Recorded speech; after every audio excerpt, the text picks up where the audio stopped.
I've always trusted Claire. That's not some dramatic setup. It's just the truth. We met 9 years ago at a design expo in Austin. She was working branding. I was there with my firm scouting sustainable engineers. She was confident in that effortless way some people just are, and I was drawn to it instantly. She knew who she was, or at least I thought she did. I was sure of her before I was even sure of myself. Fast forward to now, married 5 years, living in Dallas, doing the whole professional couple routine. She's a lead project manager at a large architectural firm. I'm an environmental engineer. We split grocery lists, debate which shows to binge, and text each other passive-aggressive memes when we're annoyed. We weren't perfect, but we were solid. Or so I believed. The night of the reception, I remember thinking how good she looked. She wore this Berg *NDY satin dress. Deep, rich color that somehow made her hair look darker and her skin glow under the soft lights of the hotel ballroom. It was her boss's event. A guy named Travis, newly promoted partner. I'd met him once before, a handshake and a polished smile kind of guy.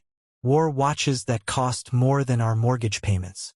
The reception was to celebrate the firm's expansion into 3 new markets. Big champagne, big speeches, big egos. I tagged along mostly because Claire asked. It's just one of those appearances things, she said. A couple hours. Free food. You can finally wear that tie you like. I didn't need much convincing. Lately, our nights had been quiet in the worst kind of way. Not peaceful, just disconnected. So I showed up. Button-down, polished shoes, the tie she gave me on our 3rd anniversary.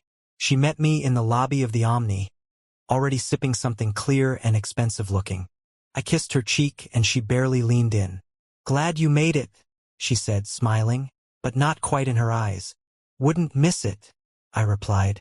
I remember that moment in strange clarity. The way her hand was gripping her clutch just a little too tight. The way she kept glancing toward the far end of the ballroom, like she was waiting for someone. I chalked it up to nerves. Claire had always been driven, sometimes to a fault. I figured she was just anxious to make a good impression. But still, something in my gut stirred. It had been stirring for a while, to be honest. I just hadn't had the courage to face it. We mingled for a bit. Talked to a few of her coworkers, most of whom seemed either buzzed or bored. Claire floated between conversations like a hostess, nodding, smiling, laughing politely. I hovered near the bar, trying not to look as out of place as I felt. That's when I noticed it. She had set her clutch on a high-top table while reaching for an hors d'oeuvre. It was one of those small, structured leather bags she rarely used. Classy but functional. The flap wasn't fully closed. And there it was. A white hotel keycard, slipped partially into an envelope that read simply, Suite 241. I blinked.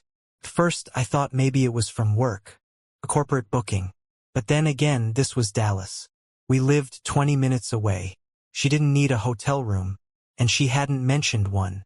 Before I could process it further, her smartwatch lit up. I was standing just to her left, and the notification flashed bright enough to catch the corner of my eye. 8:30, can't wait, T. Speech balloon. She saw me looking. Just like that, her whole posture shifted. Her shoulders tensed. She snatched the clutch off the table with a forced laugh and slipped it under her arm. It's just a gift card, she said casually, too casually. The contractors gave it to me as a thank you thing, for the expo coordination. I didn't say anything. I hadn't even asked. She looked at me sharply then, eyes narrowed. What? She asked. Why are you staring at me like that? I kept my expression neutral. I wasn't. Jesus, Mark. She rolled her eyes. You're seriously going to do this here? Don't start with the jealousy thing again. It's exhausting. That stung. Not because she said it, but because it wasn't the first time lately. I stepped back a little. I'm not starting anything, I replied. I'm just here. She looked like she wanted to say more. Her lips parted, then closed again. Instead, she turned and walked away, straight toward Travis, her boss, who stood near the far side of the room, drink in hand, surrounded by a few higher-ups. I didn't follow. I stood there for a while, trying to slow my breathing, trying to tell myself I was overreacting. Maybe it really was a gift certificate. Maybe T was someone else entirely. Maybe it was all fine. But the longer I stood there, the heavier the air around me felt. And then the time hit me. 8:26 p.m. I suddenly didn't want to be there anymore. I didn't want to be in that room around those people pretending things were okay. ISH*T her a quick text, heading out. Didn't want to interrupt. Let's talk later. I left through the side exit near the garden. The parking garage was quiet. My car was parked on the second level, and as I slid into the driver's seat, I remember checking the time again. 8:30 on the dot. I sat there for a minute, hands on the wheel, heart pounding in a way I couldn't explain. My instincts weren't just whispering, they were screaming. And then, 5 minutes later, my phone buzzed again. It was a text from Anna, one of Claire's junior designers. Sweet girl, newly hired, barely out of grad school. Hey, Claire just collapsed. They called an ambulance. Thought you should know. My whole body went cold. I stared at the screen, then reread it. Collapsed? At the reception? Claire? Without thinking, I started the engine and backed out of the space, tires squealing slightly against the concrete. I wasn't even sure where I was going. Back to the hotel? Straight to the hospital? I didn't know. I just knew something wasn't right. Something had shifted in that ballroom. Something I couldn't unsee, unfeel, or explain away. The message on her watch. The room card. The way she recoiled. Like I was the enemy for noticing. Now this. Collapsed. The word looped in my head like a curse. I gripped the steering wheel tighter, knuckles white, mind racing with possibilities. Stress? Dehydration? Guilt? I called her phone. No answer. Straight to voicemail. I called Anna. She picked up on the third ring, voice breathless. She just dropped, Mark. Right at the table. They're taking her to Baylor downtown. I'm following the ambulance now. Was she talking to anyone? Was she drinking? Anna hesitated. She was with Travis. They were, I don't know, kinda close. I didn't want to assume anything, but it was weird. Of course it was. I thanked her and hung up. The drive to the hospital blurred into a mess of red lights and tight turns. My thoughts spiraled between worry and suspicion, between fear and fury. I wanted her to be okay. I did. But even in that moment, beneath the concern, something in me had cracked. Not just from the card key or the message, but from the look on her face when she saw me looking. Like I was the one who had done something wrong. The hospital waiting room was that kind of quiet that buzzes in your ears, where the only sounds are distant beeps, someone's cough, and the crinkling of vending machine snacks. I'd arrived at Baylor 20 minutes after Anna's call. Claire had already been admitted. They said she was stable. Said she might have fainted from dehydration or stress or low blood pressure brought on by exhaustion. Medical vagueness. She was sleeping when I peeked into her room. At least that's what the nurse told me. Draped in a loose gown. For in her arm, her makeup smudged slightly beneath her eyes. Her smartwatch had been removed. Her clutch bag sat zipped and sanitized in a clear plastic bin at the foot of the bed. I didn't go inside. I just stood in the doorway, watching her chest rise and fall under those stiff hospital blankets. I waited 5 minutes. 10. I didn't even realize I was holding my breath until I let it out with a shaky sigh and turned away. I told the nurse to let her know I'd been there, that I'd be back in the morning. But I wasn't sure I meant it. I drove home with the radio off, windows cracked slightly, hoping the night air would clear my head. Didn't. I wish I could say I slept, but that would be a lie. I lay on the couch in a pool of my own thoughts until the sun started to rise, thinking about everything. About Claire, the reception, the message, the card key, and all the other things I'd ignored for way too long. Because truthfully, that night didn't start my suspicions. It just shoved them into the light. There had been signs. Small ones at first. A new passcode on her phone. That was maybe 3 months ago. When I asked her why, she said it was because one of her interns kept snooping during lunch breaks. Fair enough. But she'd never kept it locked before, and now it was always face down. Always on silent. Then the late-night work calls. usually taken from the bathroom, muffled behind a closed door. I'd wake up around midnight, find the bed empty, hear her voice in half whispers. "No, not yet," she'd say. "He's asleep." It was always some vendor delay, or last-minute update, or overseas conference call. Except Claire didn't manage overseas clients. She specialized in local builds, city permits, zoning regulations, green rooftops for Dallas office spaces. Nothing global. Nothing worth whispering about at 12:47 a.m. I asked her about it once. She shrugged and said it was a team thing, that everyone had to pick up slack since the expansion. "You know how it is," she said, breezing past me in the hallway. "You get it. You work late too." But I never hid in the bathroom to take calls. And I never smelled like someone else when I came back to bed. Yeah. The cologne. That was another one. Sharp. Expensive. Not mine. Twice in the last month I caught it lingering on her clothes. She claimed it was from her coworkers, that she hugged a couple people at the office, that it must have rubbed off. Which fine once maybe, but twice? 2 completely different days? With a scent I didn't recognize. One that wasn't in our home, in our friend group, or even at her office. I checked. And the texts. This one might sound petty, but it mattered to me. Our text threads used to be filled with banter. Little "miss you," or "leftover pad thai in the fridge," or "saw this and thought of you."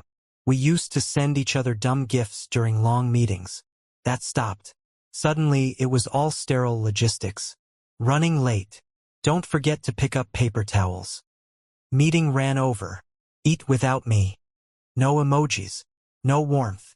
No nothing. It's not that I needed a heart-eyed emoji to feel loved. But when someone switches from thinking of you face-blowing a kiss to sounding like your office manager, you notice? Then there were the forgotten plans. 3 weekends in a row, she bailed on stuff we'd agreed to months before. My niece's birthday party. The dinner with my old college roommate and his wife. The farmer's market we always hit on the first Saturday of every month. One time she said she had food poisoning. Another time it was an impromptu client meeting. And the third? No excuse. She just didn't show. I remember sitting at the little bakery cafe near White Rock Lake with 2 coffees and an untouched croissant, checking my phone every few minutes. No call. No message. Just silence. She walked in an hour later with dry hair and perfect makeup and said, "Sorry, I needed to clear my head," as if that explained everything. But the part that started keeping me up wasn't the things she said. It was the things she brought home. Groceries. We used to shop together, make lists, do meal prep on Sundays. Lately she started coming home with things I'd never eat. Canned beet juice, vegan protein powders, imported mineral water, almond cheese. "I thought you liked that brand," she said once, dropping bags on the counter. "I've never bought this in my life." "Oh." She paused, then forced a laugh. Must have mixed up the order with someone else's. She didn't look me in the eye when she said it. And it wasn't just food. One afternoon I caught a glimpse of her car's GPS history while she was fumbling with her phone. Normally I wouldn't pay attention. But there it was, an address I didn't recognize. Not work. Not home. Not anywhere we'd ever been. I searched it later. A residential complex near Victory Park. Upscale. Loft-style units. Full concierge. She never mentioned anyone living there. When I asked her, casually, if she'd been out near that part of town recently, she blinked a few times and said, "No, why?" I didn't push it. I didn't want to be that guy. The snooper. The paranoid husband with trust issues. But the thing is, I wasn't looking for reasons to doubt her. I was trying to hold on to the version of us I believed in. I was hoping I was wrong. But it's like death by 1,000 cuts. One moment, one excuse, one lie at a time until you're bleeding and you don't even remember where it started. After the hospital, I told myself I was being cruel for doubting her. That she fainted, for God's sake. That maybe she was really just overworked, and I was seeing ghosts. But my gut wasn't letting go. It had been holding on to threads for too long. The truth was, I didn't know who she was anymore. The woman who used to fall asleep on my shoulder during movie nights was now half stranger.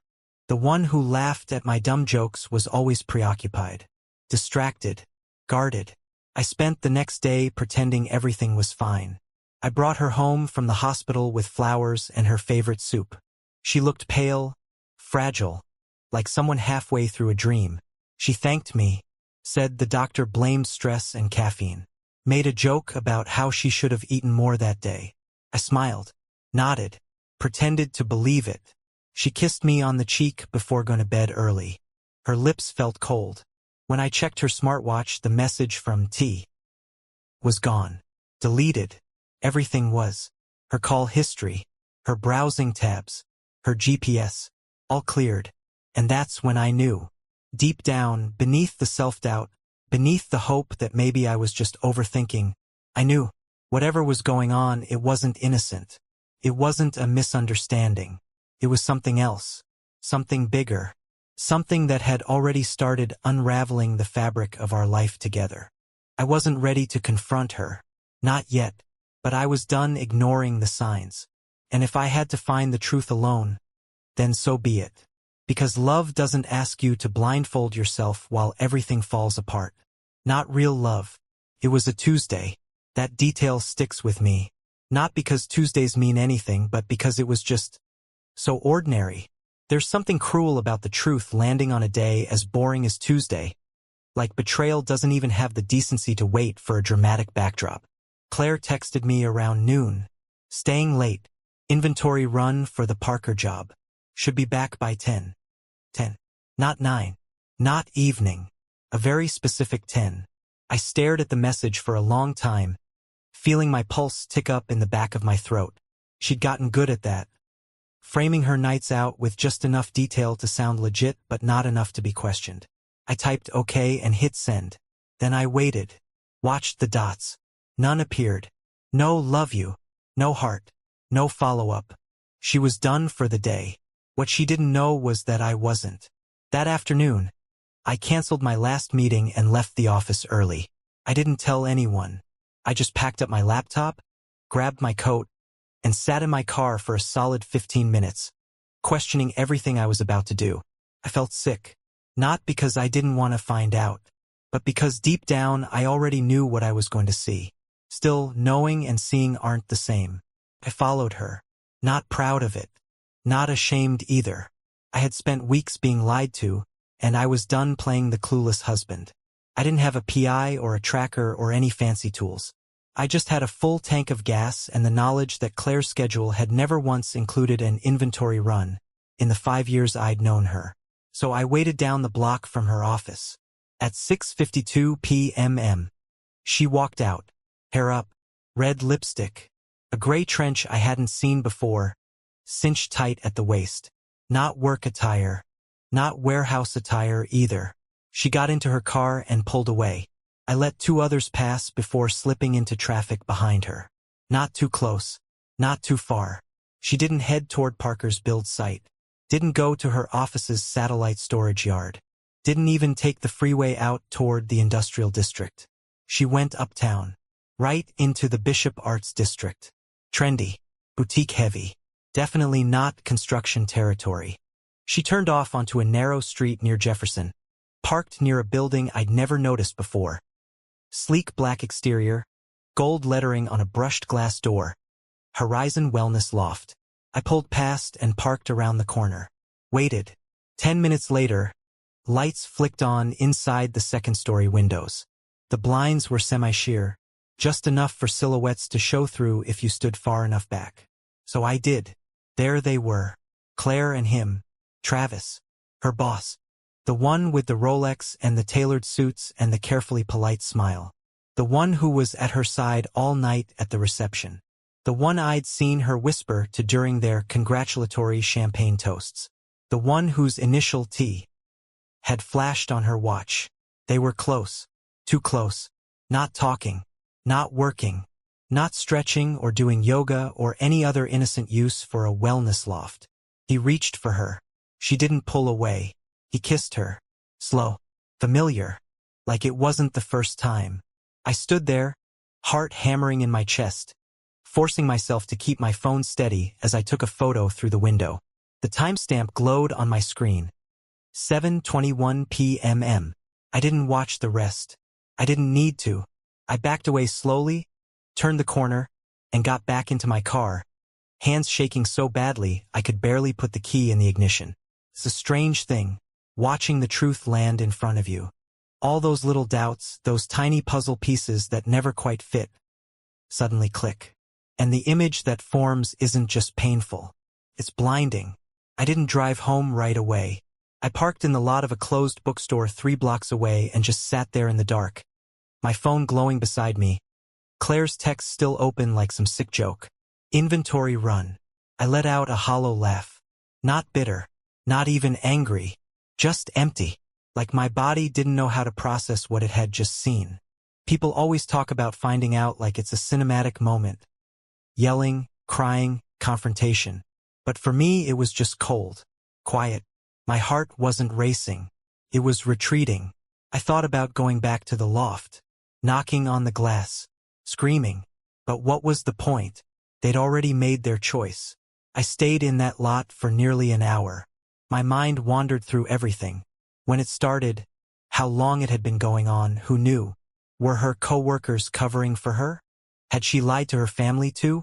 Had Travis lied to his? What hurt more than the kiss was how natural they looked together. How practiced. Like it wasn't a fling. Like it was a routine. I kept staring at the photo I'd taken. It wasn't graphic. Wasn't even dramatic. Just a single frame. 2 people in an embrace that didn't belong to me. I stared until the screen dimmed. Then I made a decision. I wasn't going to fight for someone who was already gone. I drove home. No speeding. No music. Just the sound of my own breathing, steady and strange. Claire still hadn't texted again. No check-in. No fake update. She came home at 10:04 p.m. I was in bed, facing the wall. "Hey," she whispered. "Didn't mean to wake you." I didn't respond. She didn't notice. She went to the bathroom, brushed her teeth, slipped under the covers next to me. Her hand rested gently against my back. She still smelled like someone else's cologne. I kept my eyes closed until her breathing evened out. Then I got up, padded into the hallway, and stared at myself in the bathroom mirror. I looked tired, but more than that, I looked done. This wasn't just cheating. This was layers of lies. Weeks, maybe months, of cover-ups and coldness and manipulation. And now I had proof. Not just for myself, but for whatever came next. I didn't sleep that night. I just lay there in the dark, listening to the faint hum of the air conditioner and the soft rhythm of Claire's breathing beside me. You'd think after seeing what I saw, I'd be full of anger. But anger requires energy. What I felt instead was stillness, like someone had hit pause on the part of me that used to care about saving us. At 5:12 a.m., I got out of bed. The house was cold, the kind of early morning quiet that only exists before the world wakes up.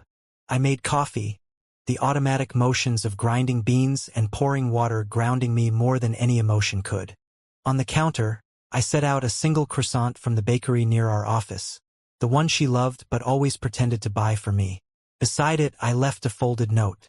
No accusations, no apologies, just her name written once across the top, and one sentence underneath. "You don't need to lie anymore."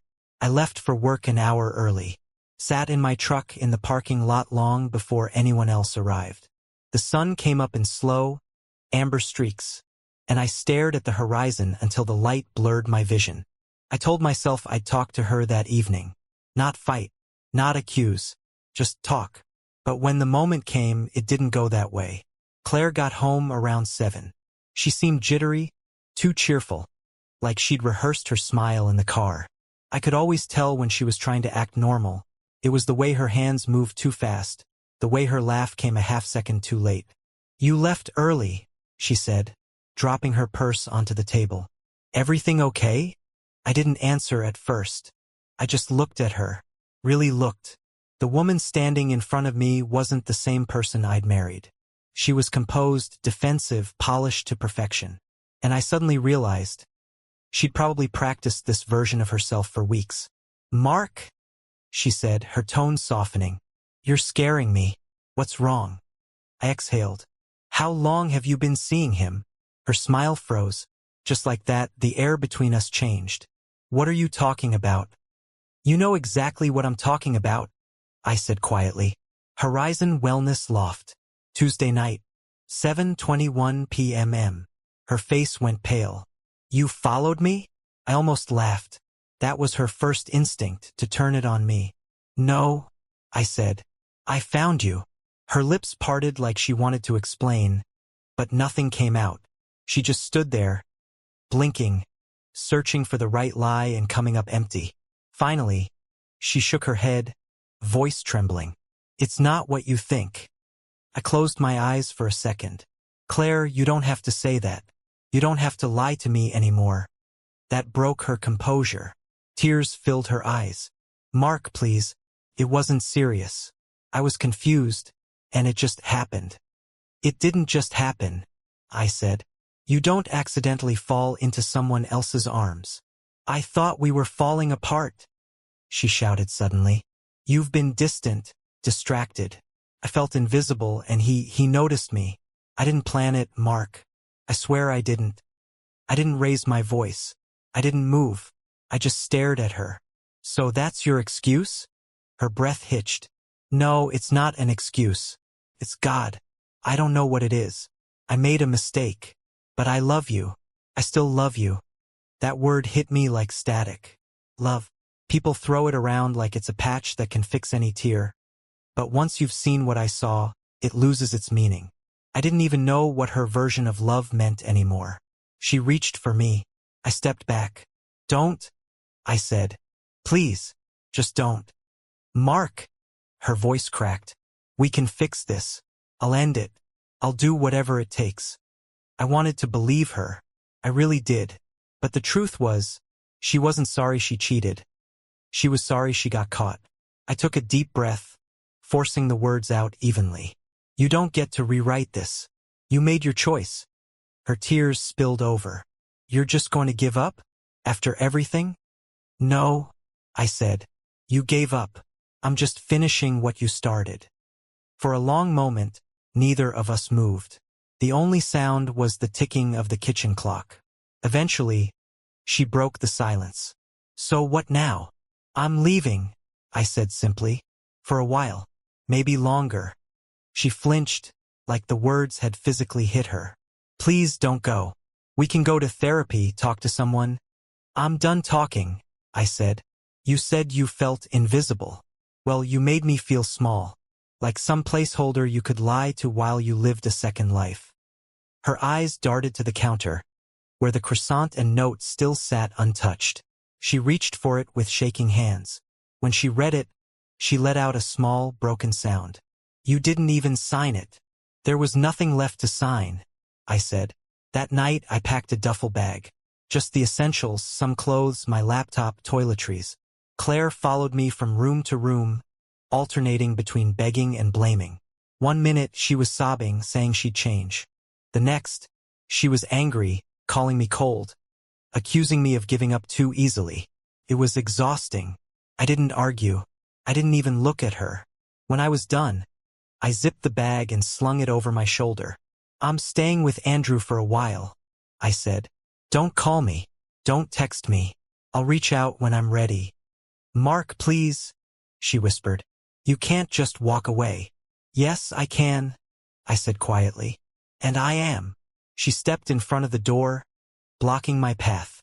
Her eyes were wild, desperate. You can't mean this. I looked at her, really looked at her one last time. You said it yourself, I said softly. It wasn't serious, so don't act like it is now. For a moment, she just stood there. Then, slowly, she stepped aside. I opened the door, took one last breath of our shared air, and left. Andrew's place was small, cluttered, and perfect. He didn't ask questions when I showed up at his door that night. Just looked at me, saw my face, and said, You'll tell me when you're ready. I nodded, dropped my bag on the couch, and sat in silence while he handed me a beer. I stared at the wall for a long time. Everything felt heavy, the memories, the lies, the years. But underneath all that weight, there was a strange calm. For the first time in months, I wasn't guessing. I wasn't wondering if I was crazy or paranoid or jealous. I knew Claire wasn't mine anymore. Maybe she hadn't been for a long time. The next morning, I woke up to 3 missed calls, 2 voicemails, and a text. "I don't know how to live without you." For the first time, I didn't respond, because she'd already proven she could. I stayed at Andrew's for almost a week. He offered the guest room, but I chose the couch. I didn't want to pretend I was settling in. I wasn't. I was in limbo, one foot in my old life, the other nowhere in particular. Claire texted twice a day at first. Long messages. Stream of consciousness apologies. Explanations that didn't explain anything. A few "I miss you" that read more like panic than love. I didn't respond. I didn't block her either. I wanted the paper trail. Something inside me had shifted. Whatever part of me used to ache for answers had gone quiet. Now I just wanted the facts. On the 5th morning, Andrew left early for work, and I found myself alone in his apartment with nothing but time. I booted up my laptop and logged into our shared financial portal, mostly out of habit. We'd always track things together: bills, savings, investments. It was part of our system, one of the few places where we never argued. Until now, something didn't add up. The balance in our joint savings account was nearly $8,000 lower than I remembered. It wasn't a huge amount in the grand scheme of our finances, but it caught my eye immediately. I pulled up the transaction history and scrolled back over the past few months. That's when I saw it. Repeated transfers labeled "Personal Project, Claire." Each one was small. $400 here, $600 there. But they added up. Quietly, methodically. The notes were vague, just enough to avoid suspicion. I clicked through the metadata. Every transfer had been approved using my login, but I hadn't authorized any of them. Then I opened our document folder, and I froze. There was a PDF I didn't recognize, titled "Sustainability Bid, Horizon RFP Final." I clicked it. It was a consulting proposal, on letterhead that looked eerily familiar.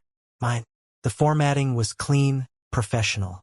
The branding matched my firm's old templates, back when I used to do freelance work on the side.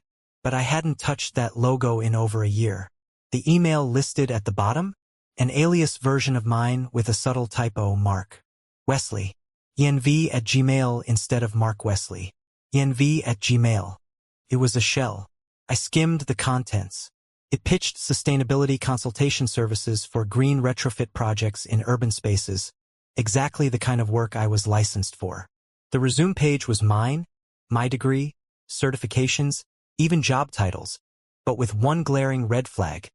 It claimed I was currently consulting full-time through an independent company called Viridian Solutions. I'd never heard of it. I Googled the business name. It had a minimalist website, a landing page, contact info, a description of services. It listed Claire as the lead project manager. I sat back, the weight of what I was seeing pressing against my chest. She hadn't just cheated. She'd used my name, my credentials, my license number, to pitch and secure freelance work under a fake consulting business. Probably to sidestep non-compete clauses or double-dip under the radar. I checked our inbox. Found 3 payment invoices routed to our joint account under consulting deposits. She was using me as a front. Suddenly, everything clicked. The odd grocery receipts, business write-offs, the late nights, deliverables, the wellness loft, probably a cover location they used for client meetings. I felt like a fool, not just as a husband, but as a professional. I'd worked hard for my credentials, my name, my reputation. I wasn't just hurt now, I was implicated. And the worst part? She didn't even ask. She didn't tell me. She just quietly stepped over me like a rung on a ladder. I took *TS, saved copies of the PDF, the website, the payment logs, every receipt, every email. I compiled it all into a single folder on my desktop labeled Claire Misuse. My hands were cold as I typed. I wasn't thinking about forgiveness anymore. I was thinking about legal consequences. That afternoon, I scheduled a meeting with Haley Pierce, a corporate attorney I knew through one of my clients. Smart, blunt, no time for drama. I didn't even bother with the full story. I just showed her the folder. She scanned it for 5 minutes, eyes narrowing. "She used your license?" she asked. "Yes." "Without your consent?" "Correct." Haley leaned back. "That's document fraud, Mark. Depending on how far this goes, it could also be identity theft. You could lose your license over this if someone thinks you were complicit." I nodded, jaw clenched. "That's why I'm here." She gave me a tight smile. "You came to the right place." Over the next few days, Haley moved fast. We froze all shared assets, filed a protective order with the bank, halting all withdrawals from the joint account until an investigation was completed. She contacted the state board to preemptively report the license misuse, so it wouldn't look like I was hiding anything. Meanwhile, I kept digging. I found the client list for Viridian Solutions. 3 active contracts. One had my forged digital signature on it, scribbled under a clause guaranteeing performance liability under my name. Performance liability, meaning if anything went wrong, I'd be the one on the hook. I stared at that contract until the lines blurred. She hadn't just risked our marriage. She'd risked my career, my name, my future, and I don't know what broke me more, her betrayal or the ease with which she'd done it. Haley advised we confront Claire through formal notice, but I had one more move to make first. I found Travis's wife. Her name was Lily. She taught high school science in Frisco, married 6 years, 2 kids.